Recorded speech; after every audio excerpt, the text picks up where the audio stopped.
Okay, yeah, this is a good friend of mine, Rick here, and Rick's a very keen photographer.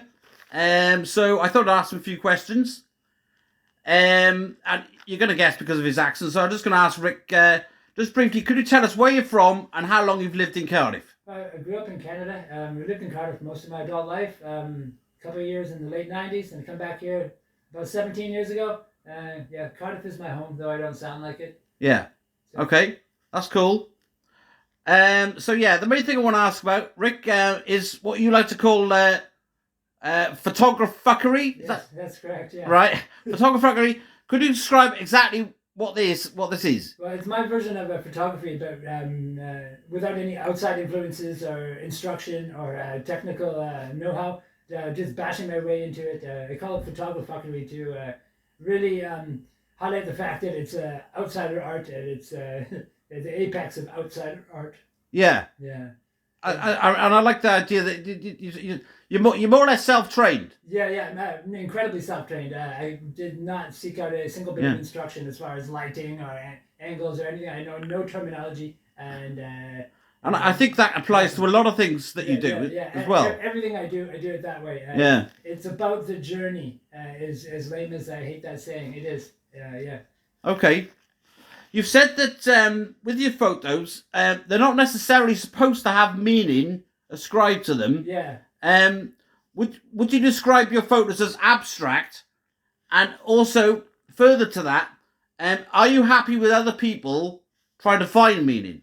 I think it's funny how humans really strive to attribute meaning to things. Mm, A lot of them don't have any meaning. I just wanted just visual candy. Just a nice, a cool image. Some of them do have meaning. Some of yeah, them have meaning that would you're never going to get there. yeah, Standing there in an art gallery, staring at it, discussing it, you're not going to get there because the meaning is silly. yeah, The yeah. meaning itself is meaningless or pointless. But abstract is a good, or sometimes pointless would be a good way to describe it. Yeah, Okay, yeah. yeah. And I mean, could you tell me, do you use any apps or editing I software? only use one app called InShot, and it's the InShot. only one I've ever used. As far as capabilities, I only scratched the surface with one single app, so I felt no need to go any farther with. I mean, you can just with even just tinkering with black and white with a Mm, couple of settings, the sky's the limit. So yeah, I use but very basic technology. okay, because yeah, obviously you like to use both black and white and color. Yeah. Would you say you have a favorite, and how do you Uh, decide when to make one black and white? well, black and white is I started dabbling with because it does have more feeling than anything you can accomplish with color. And when I heard that, I once heard somebody mumble something about that. And I didn't quite understand it, but more and more so, I'm trying to get into lighting. I just think Yeah, of how I want something to feel, and then think about how do you get there. What type of lighting, or what have you, gives something a feeling, and yeah. then I bash my way through there until I get the It's obviously, I mean, cause, yeah, in a lot of your photos, you're using shadow and that yeah. kind of thing a lot, aren't Yeah, you? there's a lot. Yeah, there's a lot goes into photos. It turns out to give it the feeling or the groove that you want, the vibe. Yeah. There's a lot more goes into it than you think. Some of these photos have up to 7 or 8 light sources on them, but they look really Mm. simple. And, It's but and do you take a lot of photos of the same thing and then find the best I of them, tend or to take quite a few, but yeah, more and more so as my understanding or my apparent, my you're getting better at kind of yeah, capturing the yeah. one shot? Yeah. As my thinking, I understand it more and more. I'm getting better at getting it in one shot. Yeah. Okay. Using less editing and more know-how. Yeah. Fair enough. You definitely like to pick out unusual objects Mm, to take photos of. yeah. Are these mostly things that you find, Well, it's or just an extension of my character. I could you could lock me alone in a room with a single brick, mm, and I could to the end of time do something artistic with that brick. yeah, So the unusual objects, it's more so the fact that they're just the objects at hand, or not needing to look farther. than what's right in front of me within reach. Okay. Yeah. But I mean, a lot of it, like maybe there's a lot of it's bits of things that are glass objects that again might have a lot of reflection and. Yeah. But you've been to my place. If you look around, my photo archive consists of probably most of the stuff that's in one single room. You know, I could really, to the end of time, just keep taking photos at strange angles with strange lights of stuff. Of my same handful of objects. You know? So I mean, it's absolutely. It does sound like a passion. So it's something that. Yeah, it really is, and it's that you enjoy then. And it's an easy one. Because you can do a lot with very little. And I'm a big believer of that. You don't need a lot. Okay. You've said one of your favourite photos, which obviously I've seen, and it's great. It's one of the black and white ones. Yes. Because most of your photos do have, you've given them titles, right? Yeah, almost every single one of them has a title. Okay, and this one is called Ketamine. Yes. Could you explain a little bit about this one? Yeah. Well, I was actually homeless for a brief period, about 6 months, and for a while I was finding little plush toys that come with McDonald's Happy Meals in the street. Yeah. And I started using them to take really dark photos. Yeah, I see. And one of them I took. I set it on a concrete block at nighttime in Butte Square. Yeah. I used like 7 different light sources on it to give it a look that was the exact opposite of what it was in the daylight. Okay. In the daylight, it was a little children's toy that made you feel happy and warm. And in this photo, it was not. It almost sounds like there's a bit of a meaning to that one. Yeah. In a sense. I wanted it to depict or portray the dark, empty, hollow feeling. Because you did the narcotic ketamine provides. It is not is not a deep. It was a hollow feeling, the opposite of say something like LSD. I wanted it to be a dark, bad feeling. Okay. And that's what I got. So looking at that image, it doesn't make you feel like that little children's toy was designed to do. And that's what I wanted to capture. I wanted to capture the feeling of looking at something that normally makes you feel one way and having it make you feel a totally different way. I mean, it's almost going beyond what I might have imagined just looking at the photo myself. But I mean, you can look at something. There's a real knack to looking at something, to make it something look happy, to make it look the opposite. Just Treacle joining us. It's quite difficult to change the tone. I was really interested in what makes some photos look sad, some look happy, some look. I mean, but you did mention that to some extent, maybe you could almost say that art, like with a lot of people, the what's going into your art might, in some senses, reflect how you're feeling about life at the time. Certainly, one person could, most certainly. At that period in time, probably no matter what I looked at, was gonna hit my brain in a dark way. And the same person could, at that same moment, could be standing in that exact same spot and get a happy feeling. So it's very, very much an extension of my character and what my mindset was at the time. Okie doke. Yeah, I mean, personally, I haven't gone through quite a few of your photos, Rick. I think they're easily good enough to be exhibited, maybe somewhere in a small gallery in Cardiff, something like that. Is this something you've ever thought about? I have actually.